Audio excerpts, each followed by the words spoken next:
Hello everyone, I welcome you all on this edutech platform. So guys, IIBF के द्वारा नवंबर 2025 के अंदर जो है वो जेआईबी का एग्जामिनेशन कंडक्ट किया जाने वाला है। अभी मई 2025 के अंदर भी जेआईबी का एग्जामिनेशन कंडक्ट किया गया था। तो एक काफ़ी ड्रास्टिक चेंज हम लोगों को देखने को मिला with respect to the standard of this JAIIB examination. Particularly अगर हम लोग आरबीडब्ल्यूएम कंपोनेंट की बात करें तो इसके अंदर एक मेजर चेंज हम लोगों को देखने के लिए मिला। अब इस चेंज को देखते हुए किस तरह से हम लोग जो है वो आने वाले साइकिल के लिए प्रिपेयर कर सकते हैं, इसके लिए हम लोगों को एक पास जो है वो एक बेस्ट स्ट्रेटेजी का होना बहुत ज़्यादा ज़रूरी है। सो दैट हम लोग आने वाले ये जो नवंबर 2025 का साइकिल है इसके अंदर इजीली 50 प्लस जो स्कोर कर पाए इस आरबीडब्ल्यूएम कंपोनेंट में। तो इसके लिए we need to have a proper kind of strategy. इसी स्ट्रेटेजी को आज के इस सेशन के थ्रू मैं आप लोगों के साथ डिस्कस करने वाला हूँ। But before moving ahead I just want to let you know guys कि गाइज किसी भी एग्जामिनेशन की प्रिपरेशन के अंदर जो स्ट्रेटेजी है वो बहुत ही इंपॉर्टेंट रोल प्ले करती है। अब स्ट्रेटेजी से मेरा बोलने का क्या मतलब है कि जो प्रीवियस ईयर क्वेश्चंस हैं और जो मोस्ट इंपॉर्टेंट टॉपिक्स हैं ये बहुत ही इंपॉर्टेंट फैक्टर हो जाते हैं हमारे लिए स्ट्रेटेजी का, क्योंकि इन्हीं प्रीवियस ईयर क्वेश्चंस और मोस्ट इंपॉर्टेंट टॉपिक्स के through we will be getting a fair enough idea कि भाई कौन से टॉपिक से किस तरह के क्वेश्चंस पूछे जा रहे हैं। क्या न्यूमेरिकल बेस्ड क्वेश्चंस पूछे जा रहे हैं, केस स्टडी बेस्ड क्वेश्चंस पूछे जा रहे हैं, कंसेप्ट बेस्ड क्वेश्चन पूछे जा रहे हैं। अगर आप लोगों का भी यही कंसर्न है with respect to this JAIIB examination, तो आप लोगों के इसी कंसर्न को जो है वो रिजॉर्ट किया जा रहा है with the help of the E book जो कि एडुटैप के द्वारा लॉन्च की गई है। इसका लिंक आप लोगों को इस वीडियो के डिस्क्रिप्शन में मिल जाएगा, जहां से आप लोग previous year question, most important topics और syllabus for each and every component of JAIIB examination को इन डेप्थ वे में जो है वो एनालाइज कर पाएंगे। और guys have a look on this E book अगर आप लोग अपनी प्रिपरेशन को एक सही डायरेक्शन के अंदर लेकर के जाना चाहते हैं। मूविंग अहेड, अब हम लोग आते हैं आज के सेशन के एजेंडा के ऊपर। देखिए 50 प्लस किस तरह से आप लोग स्कोर कर सकते हैं, इसमें बहुत ही एक प्रोमिनेंट रोल प्ले करेगा कि आप सोर्स क्या चूज करते हैं अपनी प्रिपरेशन के लिए। गाइज आइडियली जो है वो आईआईबीएफ के द्वारा जो मैकमिलन की बुक रेफर की जाती है for the retail banking and wealth management, this is the ideal source for particular this component guys. But अगर आप लोग जो है वो ऑनलाइन सोर्स कोई फॉलो करना चाहते हैं तो you can also follow the online source. अब ऑनलाइन सोर्स में भी मैं आप लोगों को यही कहूंगा कि स्टिक टू वन सोर्स। आप किसी भी प्लेटफॉर्म का कोई भी सोर्स फॉलो करें but stick to one source only. Because होता क्या है कि हम लोग मल्टीपल सोर्सेज के ऊपर रिलाई कर लेते हैं, जिस वजह से फिर हमारे जो क्लैरिटी है, क्लैरिटी होने की बजाय हम लोगों को क्या हो जाता है, कंफ्यूजन क्रिएट हो जाती है हमारे माइंड में। एक प्लेटफॉर्म के ऊपर कुछ और बताया जा रहा है, दूसरे के ऊपर कुछ और बताया जा रहा है। And always rely on a trusted source guys. आप लोग चाहे ऑनलाइन सोर्स फॉलो करें but stick to one source only. और ऑफलाइन सोर्स में तो हमारा एक ही स्टैंडर्ड सोर्स है, दैट इज मैकमिलन फाउंडेशन की जो बुक रहती है retail banking and wealth management के लिए। गाइज आप लोग जो है वो अगर आप लोग ऑफलाइन अब खुद से जो स्टडी करना चाह रहे हैं तो आप लोग जो retail banking and wealth management की जो बुक है इसे रेफर कर सकते हैं, या फिर ऑनलाइन अगर आप लोग स्टडी करना चाहते हैं तो किसी भी प्लेटफॉर्म को जो है वो आप लोग रेफर कर सकते हैं, but stick to one source only. मैं बार बार आप लोगों को बता रहा हूँ, मल्टीपल सोर्सेज फॉलो करने से हमारे जो माइंड है उसके अंदर कंफ्यूजन क्रिएट हो जाती है with respect to each and every topic. फिर मूविंग अहेड, अब हम लोग बात कर लेते हैं 5 स्टेप प्रिपरेशन प्रोसेस के बारे में। सबसे पहले we need to identify the level of our preparation कि भाई आज से अगर मैंने प्रिपरेशन करना स्टार्ट किया तो अभी मुझे कितना आता है।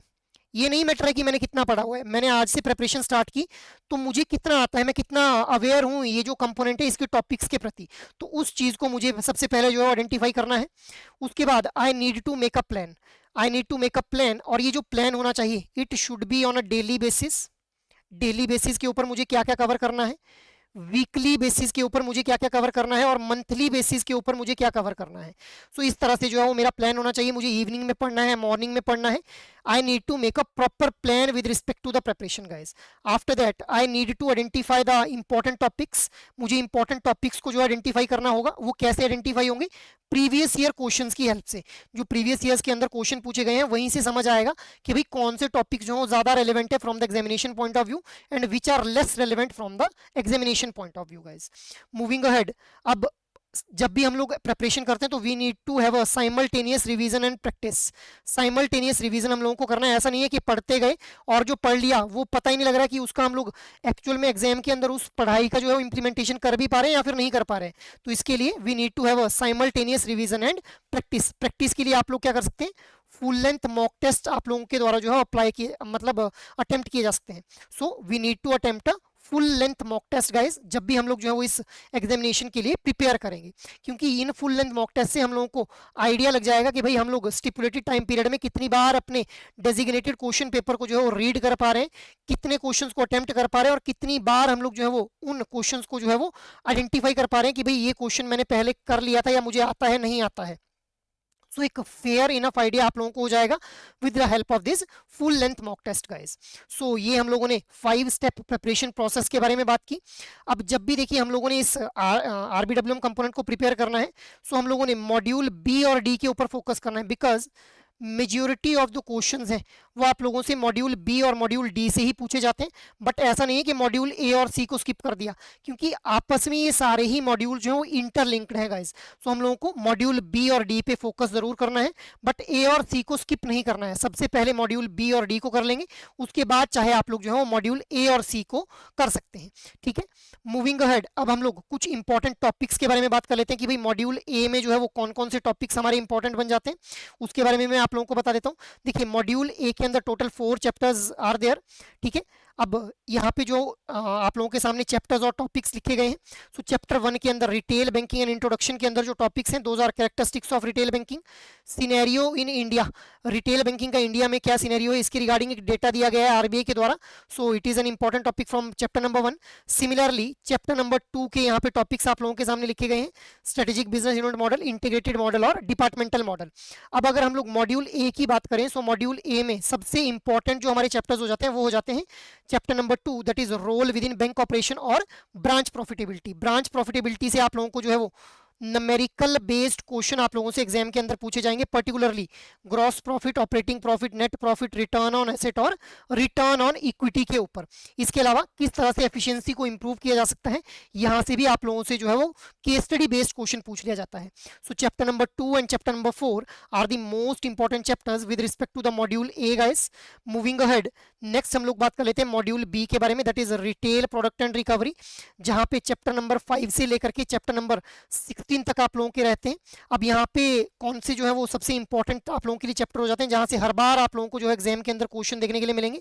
सो credit rating, important retail liability products, important retail asset products, credit and debit cards. So ये कुछ हमारे इंपॉर्टेंट चैप्टर्स हो जाते हैं जहां से हर बार आप लोगों को जो है वो एग्जाम के अंदर क्वेश्चन देखने के लिए मिले हैं। मूविंग अहेड, नेक्स्ट हम लोग बात कर लेते हैं और कौन से चैप्टर्स रहते हैं, रेमिटेंस प्रोडक्ट, जहां पे एनईएफटी, आरटीजीएस, ईसीएस, एनएसीएच और एईपीएस, यहां से फीचर बेस्ड क्वेश्चन आप लोगों से पूछे जाते हैं, along with this digitization of retail banking products which is chapter number 12। इसके अलावा रिकवरी ऑफ रिटेल लोन्स, जहां से सरफेजी एक्ट और डीआरटी, लोक अदालत, इनसे जो है वो फीचर बेस्ड क्वेश्चन आप लोगों से पूछे जाएंगे। नेक्स्ट जो इंपॉर्टेंट चैप्टर बन जाता है दैट इज सिक्योरिटाइजेशन गाइस, जिसका प्रोसेस आप लोगों से एग्जाम के अंदर पूछा जाता है। इसके अलावा इसी सिक्योरिटाइजेशन वाले चैप्टर में आप लोगों को बैड बैंक का कंसेप्ट देखने के लिए मिलेगा, जहां से एनएआरसीएल जो है वो एक इंपॉर्टेंट टॉपिक हो जाता है आप लोगों के लिए। So these are the important chapters with respect to the module B, that is retail product and recovery. Moving ahead, next हम लोग बात कर लेते हैं मॉड्यूल सी के बारे में। So module C is marketing of banking products guys. अब मार्केटिंग ऑफ बैंकिंग प्रोडक्ट्स के अंदर जो इंपॉर्टेंट चैप्टर्स बन जाते हैं वो है delivery channels in retail banking, delivery models and service standards in retail banking. ये वो चैप्टर्स हैं जहां से आप लोगों से जो है वो फैक्ट बेस्ड क्वेश्चन जो है वो एग्जाम के अंदर पूछे जाते हैं गाइस। सो जब भी आप लोगों ने मॉड्यूल सी को प्रिपेयर करना है, आप लोगों ने इन चैप्टर्स को जो है वो डीपली फोकस कर करके पढ़ना है, ठीक है। मूविंग अहेड, नेक्स्ट हम लोग बात कर लेते हैं मॉड्यूल डी के बारे में। मॉड्यूल डी क्या है, module D is all about the wealth management. तो 4 ही चैप्टर्स हैं और चारों ही चैप्टर्स बहुत ही इंपॉर्टेंट है। मैंने आप लोगों को ऑलरेडी बताया कि मॉड्यूल बी के बाद मॉड्यूल डी जो है वो एक ऐसा मॉड्यूल है जो कि बहुत ही इंपॉर्टेंट हो जाता है from your examination point of view. तो आप लोगों ने मॉड्यूल डी के सारे ही चैप्टर्स को जो है वो बिल्कुल ध्यान से पढ़ना है। यहाँ से काफी ज्यादा क्वेश्चन आप लोगों को एग्जाम के अंदर देखने के लिए मिल जाएंगे गाइस। सो ये हम लोगों ने इंपॉर्टेंट चैप्टर्स के बारे में बात कर ली with respect to each module of your RBWM component. बाकी देखिए गाइस, जिस दिन भी आप लोगों का एग्जाम होगा उस दिन तक आप लोगों को जो है वो कंसिस्टेंसी मेंटेन करके रखनी है। ऐसा नहीं है कि आज आप 5-6 घंटे पढ़ लिए फिर उसके बाद हफ्ते भर का गैप दे लिया, ऐसा नहीं है। डेली आप 2 घंटे पढ़िए, बट वो रेगुलरिटी होनी चाहिए, वो कंसिस्टेंसी आपके पास होनी चाहिए। इसके अलावा जब भी आप लोग जो है वो एग्जाम देने जाएंगे तो उस दिन आप लोगों को जो है वो सारे क्वेश्चन अटेम्प्ट करने, because there is no negative marking till now. आप लोगों को जो टाइम मैनेजमेंट का ध्यान रखना है, ऐसा नहीं कि ईगो के चक्कर में आके एक ही क्वेश्चन पे सारा टाइम बर्बाद कर दिया। आप लोगों को अगर क्वेश्चन आता है फर्स्ट रीडिंग में तो ठीक है, नहीं आता है तो skip that question and move along. इसी तरह से आप लोगों को जो है वो टाइम मैनेजमेंट का ध्यान रखना है, क्योंकि 2 घंटे के अंदर 100 क्वेश्चन को अटेम्प्ट करना है आप लोगों ने। इसके अलावा सिली मिस्टेक्स को आप लोगों ने जो है अवॉइड करना है। सिली मिस्टेक्स क्या रहती है, जैसे हम लोग क्वेश्चन जब कई बार पढ़ते हैं तो करेक्ट और इनकरेक्ट को मिस कर लेते हैं, कि भाई करेक्ट पूछा गया था, इनकरेक्ट पूछा गया था, आता आता क्वेश्चन गलत हो जाता है। पूछा गया है करेक्ट, हम आंसर कर देंगे इनकरेक्ट के हिसाब से, या पूछा गया है इनकरेक्ट, हम आंसर कर देंगे करेक्ट के हिसाब से गाइस। सो इस तरह की ये जो सिली मिस्टेक्स हैं इनको आप लोगों ने अवॉइड करना है जिस दिन भी आप लोग एग्जाम देने जाएंगे। सो ये मैंने आप लोगों के साथ डिस्कस किया कि किस तरह से आप लोग जो है वो 50+ स्कोर कर सकते हैं in your upcoming RBWM component examination, जो कि JIIB साइकिल के अंदर नवंबर 2025 के अंदर कंडक्ट किया जाएगा by the IIBF guys. So I hope ये आप लोगों को अब क्लैरिटी है। इसके अलावा I just want to let you know guys कि अगर आप लोगों को जो है वो किसी भी तरह की गाइडेंस की जरूरत है with respect to your JIIB preparation, तो आप लोग जो है वो एडुटैब की वेबसाइट को विजिट कर सकते हैं, जहाँ पे कोर्सेज वाले टैब के ऊपर जैसे ही आप लोग जाएंगे तो जैब कोर्सेज के अंदर आप लोग क्लिक करेंगे। यहाँ पे आप लोगों को JIIB के जो है वो कोर्सेज देखने के लिए मिलेंगे। JIIB के आप लोगों को जो है वो 2025 के ऊपर जैसे ही आप लोग क्लिक करेंगे तो यहाँ पे आप लोगों को JIIB का कंप्लीट एक मास्टर कोर्स देखने के लिए मिल जाएगा। इसके अलावा आप लोगों को जो है इंडिविजुअल कंपोनेंट्स जैसे IND-IFS, PPB, AFM और RBWM चारों कंपोनेंट्स के लिए जो है वो इंडिविजुअल मास्टर कोर्सेज भी अवेलेबल रहेंगे। और अगर आप लोग चाहते हैं कि भी चारों का अलग अलग से नहीं लेना है, हमें एक सिंगल चाहिए, तो एक कंप्लीट मास्टर कोर्स भी आप लोगों के लिए जो है वो प्रोवाइड किया जा रहा है बाय द एडुटैब, जहां पे आप लोगों को लाइव क्लासेस, कंसेप्ट नोट्स और मॉक टेस्ट प्रोवाइड किए जाएंगे for each and every component of JIIB examination guys. So आप लोग जो है वो इन कोर्सेज का यूज कर सकते हैं अपनी प्रिपरेशन को बूस्ट करने के लिए, या फिर अगर आप लोगों को लगता है कि आप लोगों को किसी भी तरह की जो है गाइडेंस की जरूरत है with respect to your JIIB preparation guys. So I hope I am clear till now, और मैं आप लोगों को ये कन्वे करने में जो है वो सक्सेसफुल रहा कि किस तरह से आप लोग जो है वो 50+ मार्क्स स्कोर कर सकते हैं in your RBWM component for the upcoming JIIB cycle examination. So that is all from my side for this particular session guys. Thank you.